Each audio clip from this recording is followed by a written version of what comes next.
다윗은 우리보다 먼저 억울한 일을 경험한 사람입니다. 다윗은 사울 왕의 시기와 미움을 받아 쫓기는 신세가 됐습니다. 사울 왕을 피해 온통 험한 바위로 가득한 엔게디 광야에 있는 한 동굴 속으로 함께한 부하들과 몸을 숨깁니다. 이 엔게디는 사해 서쪽 해발 200m 고지에 위치한 천연 요새였습니다. 엔게디라고 하는 말은 염소의 샘이라는 뜻인데요, 이곳에 일종의 오아시스와 같은 샘이 있어가지고 염소들이 와서 물을 먹곤 했습니다. 그곳에 사울 왕과 군사 3,000명이 함께 다윗을 잡으러 온 것입니다. 그런데 이게 웬일입니까? 다윗과 그의 부하들이 피신해 있는 동굴 속으로 아무것도 모르는 사울 왕이 잠시 쉬어가기 위해 들어옵니다. 그리고는 깊은 잠에 골아 떨어진 것입니다. 오늘 본문 3절에 보면 뒤를 보러 갔다 이렇게 표현되어 있어요. 예전 성경에는 발을 가리러 갔다 이렇게도 표현이 되어 있고요.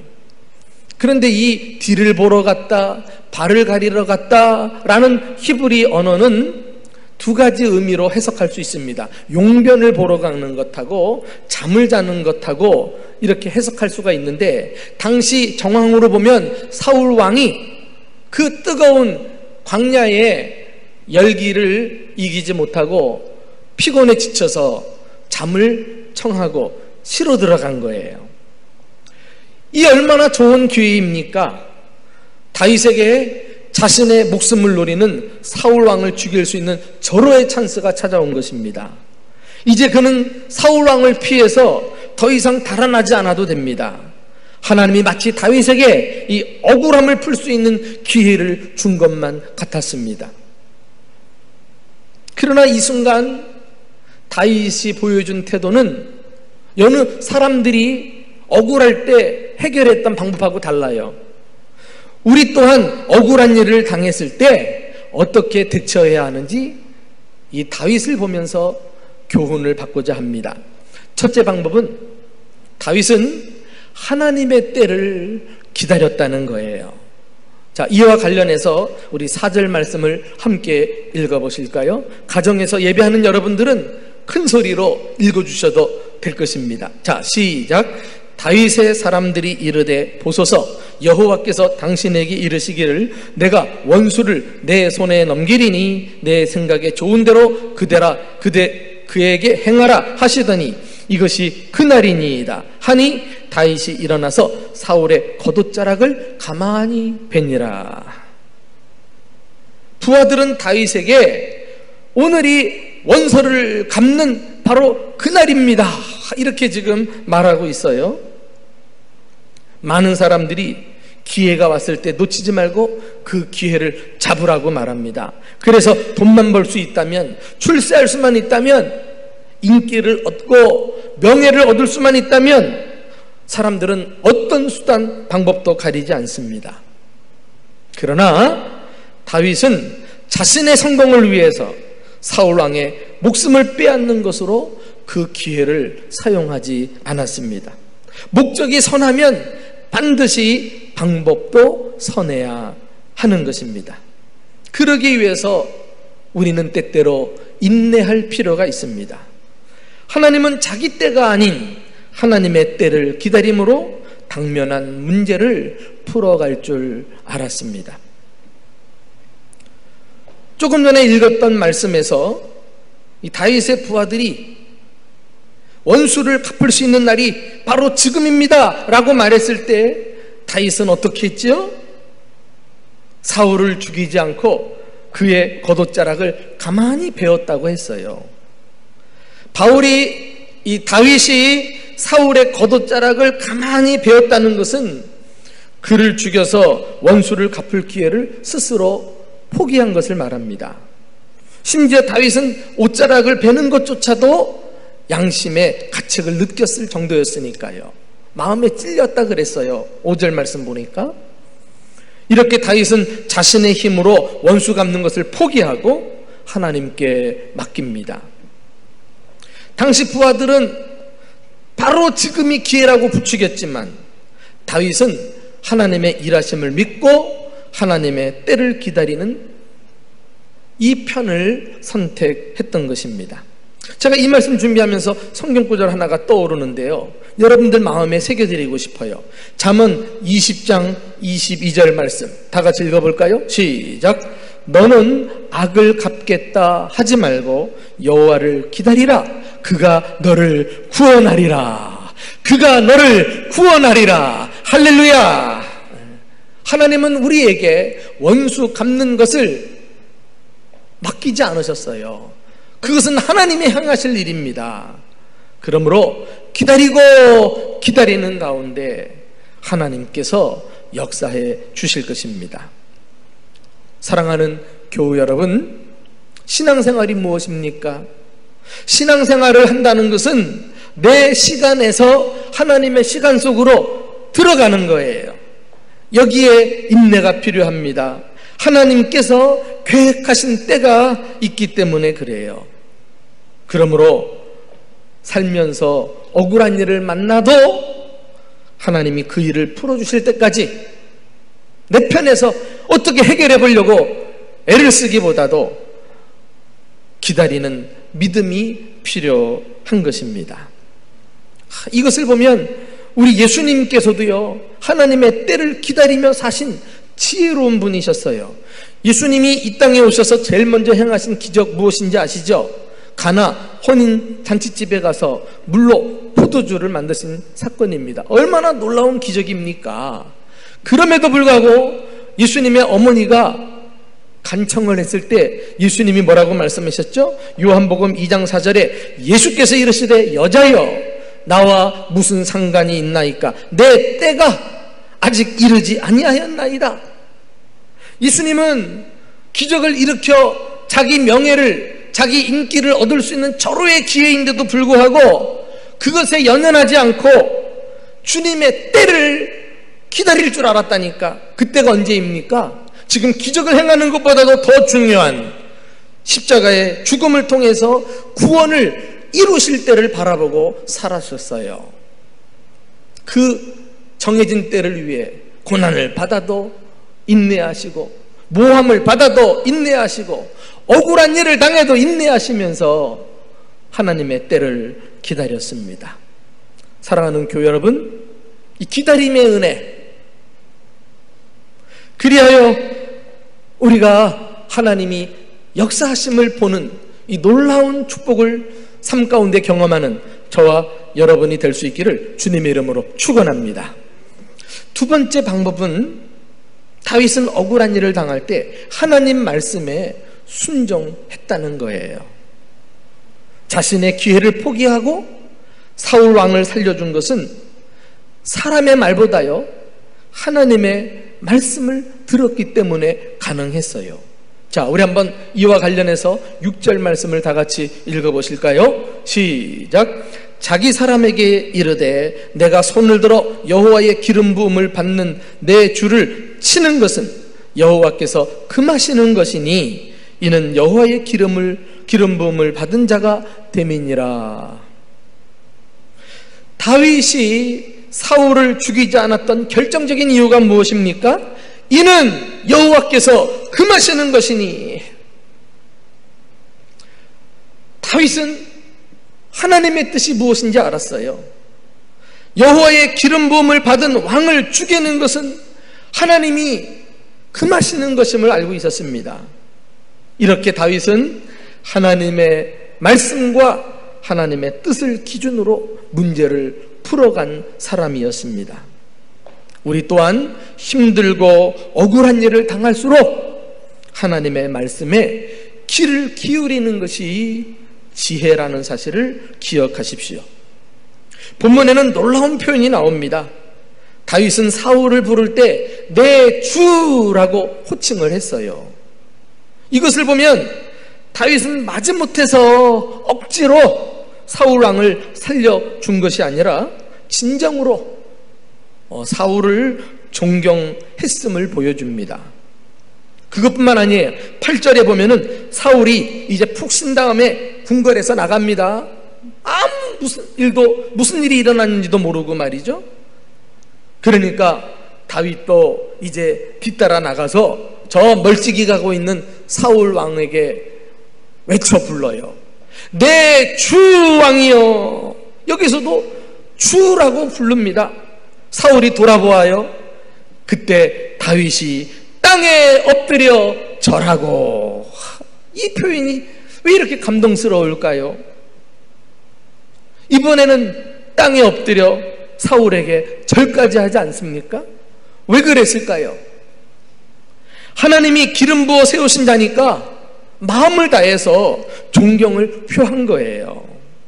이렇게 다윗은 진정으로 마음을 다해 하나님 말씀을 따랐습니다. 그 하나님을 향한 믿음이 사울이란 왕에게 최고의 존경을 표하는 모습으로 나타났지요. 비록 사울이 타락한 왕이고 자신을 죽이러 가는 원수였지만 말씀에 순종하기 위해서 하나님이 세우신 왕임을 잊지 않고 자신이 해야 할 일을 했던 것입니다. 하나님께서 다윗의 이런 태도를 보시고 얼마나 귀히 여기셨을까요? 그것은 곧 하나님을 높였던 일 아니겠어요? 저도 목회하면서 이런 일들을 성도들을 통해서 경험합니다. 부족하지만 하나님께서 나를 목회자로 세우셔서 성도들에게 사랑받게 하셨어요. 그 중에는 나보다 훨씬 연세가 많고 사회적으로 지위가 높고 그리고 전혀 부족함이 없는 분들인데 목사라는 것 때문에 극진히 섬겨주시는데 저는 사실 나이가 젊은 편도 아닌데 그런 대접받으면 아직도 어색하고 불편해요, 사실은. 그런데 이분들이 이렇게 나한테 겸손하게 극진히 대접하는 이유는 뭘까? 내가 잘나서? 절대 그것은 아니죠. 그분들이 나를 넘어 나를 목사로 세우신 그 하나님을 인정하기 때문에 하나님을 사랑하는 마음으로 하나님께서 목회자를 세우신 그 섭리를 깨닫고 믿음으로 저에게 대접하는 것 아니겠어요? 그러니까 그 태도를 보면은요, 목회자인 저 자신도 더 존경스러워요. 더 감사하고.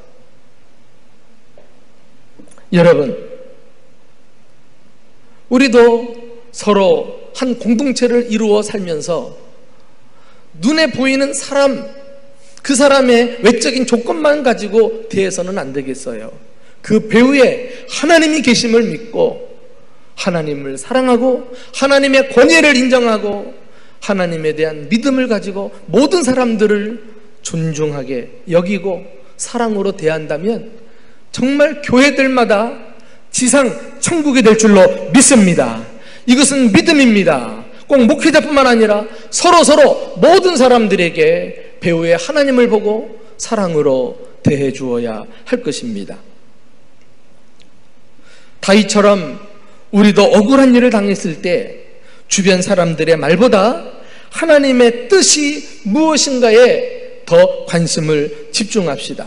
안타까운 것은 사울 왕은 말이죠, 그 다윗에 대한 시기심과 질투, 분노가 마음에 가득 찼을 때 그 순간 하나님 말씀을 좀 귀담아 들었다면 그렇게 사울은 불행한 생을 마치지 않았을 거예요. 그런데 그때 그냥 주변에 아첨하고 아부하는 이런 부하들의 이야기만 들으면서 왕이여, 다윗이 왕을 헤아려 하나이다 막 자꾸 고자질 하잖아. 사실도 아닌 이야기를. 9절 보니까 왕은 어찌하여 그 사람들의 말을 들으시나이까? 다윗이 안타깝게 얘기하는 거예요.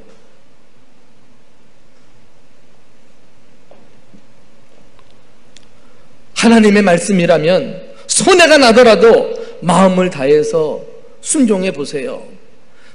어려울 때일수록, 억울한 일을 당할 때일수록 주변 사람들의 말을 귀를 닫고 그리고 하나님을 홀로 독대하여 그 음성을 듣고 말씀으로 위로와 지혜와 힘을 얻는 저와 여러분이 될 수 있기를 주님의 이름으로 축원합니다. 사람의 말보다 하나님의 말씀을 따를 때 길이 열려요. 시편 119편 165절 말씀 함께 읽어보실까요? 주의 법을 사랑하는 자에게는 큰 평안이 있으니 그들에게 장애물이 없으리로다. 할렐루야. 얼마나 복된 말씀입니까? 억울하다고 마음속에 악한 감정을 품고 씩씩거리면서 밤새 고민하며 지낼 것이 아니라 힘들 때이지만 하나님의 말씀을 펴서 주님의 뜻이 어디에 있는가, 이때 주님은 나에게 무슨 말씀을 하시는가 기대하면서 하나님 말씀을 사랑할 때 신기하게도 큰 평안이 내 마음속에 밀려 들어오고 하나님은 우리 앞에 있는 장애물을 제거해 주실 줄로 믿습니다. 이렇게 위기 때에, 어려울 때에 우리는 더더욱 하나님의 뜻과 말씀에 순종해야 하겠습니다. 마지막 세 번째로 다윗은 재판장이신 하나님을 바라보았습니다. 문제 해결을 위해서 인간적인 방법에만 매달리는 것은 그리스도인의 태도가 결코 아닙니다. 우리는 내 방법을 내려놓고 하나님의 일하심을 의지해야 합니다. 동굴에서 나온 다윗이요, 사울 왕에게 했던 말 중에 위대한 신앙 고백이 나오는데 그게 뭔지 아세요? 바로 15절 말씀입니다. 우리 한번 15절 말씀을 다 같이 읽어보겠습니다. 시작. 그런즉 여호와께서 재판장이 되어 나와 왕 사이에 심판하사 나의 사정을 살펴 억울함을 풀어주시고 나를 왕의 손에서 건지시기를 원하나이다 하니라. 사랑하는 교우 여러분, 억울한 일을 당할 때 선하고 의로운 재판장이 있다면 얼마나 좋을까요? 그분이 모든 문제를 해결해 주실 테니까.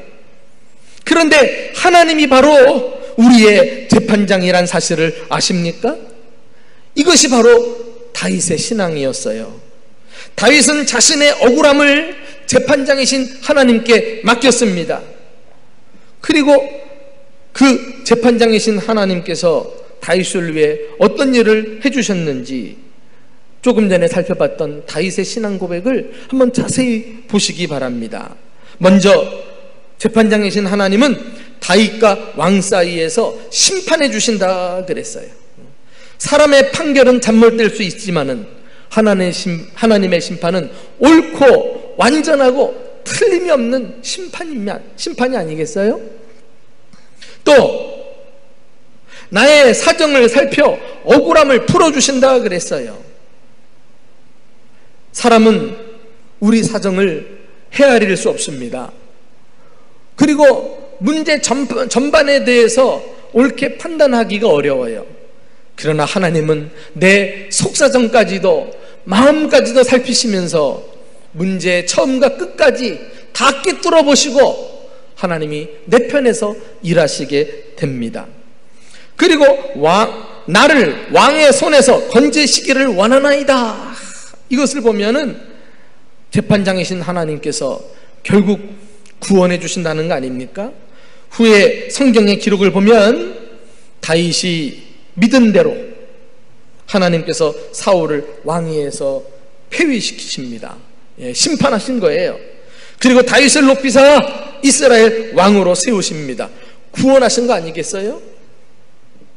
이렇게 하나님의 방법을 따르고 하나님의 때를 기다리는 것은 답답하고 그래서 일이 될까 하는 불안한 감도 있지만은 아니요. 하나님이 역사하실 때는요, 순식간에 그냥 반전이 일어나는 걸 봐요.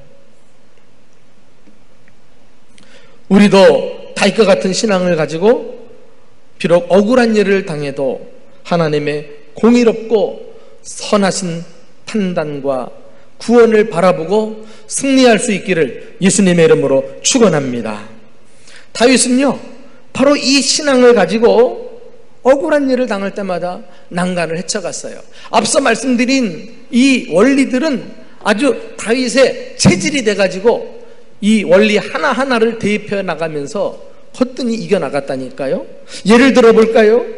다윗은 왕이 된 후에도요, 어려움을 겪은 일이 있습니다. 그만 자기 아들이 반역을 일으켜가지고 신발도 제대로 신지 못하고 궁궐에서 도망쳐야만 하는 일이 발생했어요. 그런데 그때 시므이라는 신하가요, 급하게 경황 없이 달아나는 다윗을 뒤따라오면서 그 뒤에다 대고 흙먼지를 날립니다. 재를 뿌립니다. 다윗이 왕으로 있을 때는 누구보다도 손을 비비면서 아부하고 아첨했을 사람이 다윗이 어려움을 겪으니까 그냥 본색을 드러내놓고 신랄하게 저주를 하는데, 꼴 좋구나, 가거라 가거라, 잘 가거라, 뭐 이런 식으로 비난을 해요. 이 모습을 바라보던 함께 피난왔던 아비새라는 신하가요, 화가 나가지고 내가 건너가서 저 시므이를 단칼에 죽이고 오겠습니다. 그때 다윗이 만류하잖아요.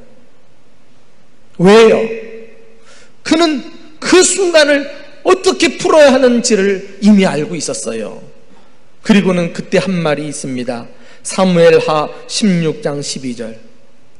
혹시 여호와께서 나의 원통함을 감찰하시리니 오늘 그 저주 때문에 여호와께서 선으로 내게 갚아 주시리라. 할렐루야. 재판장이신 하나님께서 오늘 이 상황을 면밀하게 살피시고 내 억울함과 원통함을 풀어주사 오히려 나에게 선으로 갚아주실 것이다. 이것이 다윗이 믿었던 신앙입니다. 사랑하는 교회 여러분, 여러분은 어떤 억울한 일을 겪으셨습니까? 지금 억울한 일을 당하고 계십니까? 진짜 믿음은 평탄할 때가 아니라 그 어려움을 당할 때 진가가 나타나는 거예요. 이제 그 일이 무엇이든지 간에 문제를 푸는 공식은 다윗 때나 지금이나 똑같습니다. 먼저 하나님의 때를 기다리세요. 둘째로 하나님의 말씀과 그 뜻에 순종하시기 바랍니다. 셋째로 재판장이신 하나님을 바라보세요. 부디 억울한 상황 속에서 그 재판장이신 하나님께서 여러분의 원한을 풀어주시고 어려운 지경에서 건져내시는 복된 성도들 다 되시기를 예수님의 이름으로 축원합니다.